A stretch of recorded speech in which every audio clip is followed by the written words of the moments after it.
So steel framing for decking is essentially just that. The use of steel, it's cold form steel for joists, beams and posts of the deck.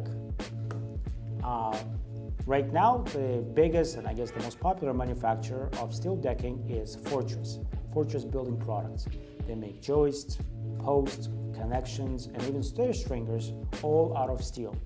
The advantage of steel is, first and foremost, its longevity. If you're getting a composite deck or a hardwood deck, and that material lasts 50 to 100 years, if you do a wood frame deck, it's gonna rot, and depending on how well ventilated, but in 25 to 30 years. In some cases, it could rot in as quickly as 10 years. So first advantage is longevity of the steel decking.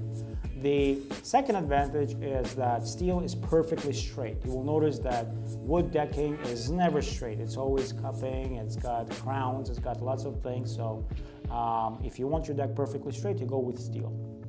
The other advantage that's very important to some people is steel allows you to achieve longer spans on the joists. That means fewer beams. If you're doing second-story deck, your beams could be as far as 16 feet apart, and longer distance between posts on a beam. So again, for second-story decks, that's very important.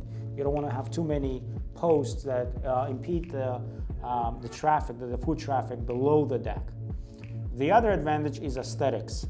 The steel decking has a beautiful powder-coated finish that looks very attractive, and I guess that's also important for second-story decks.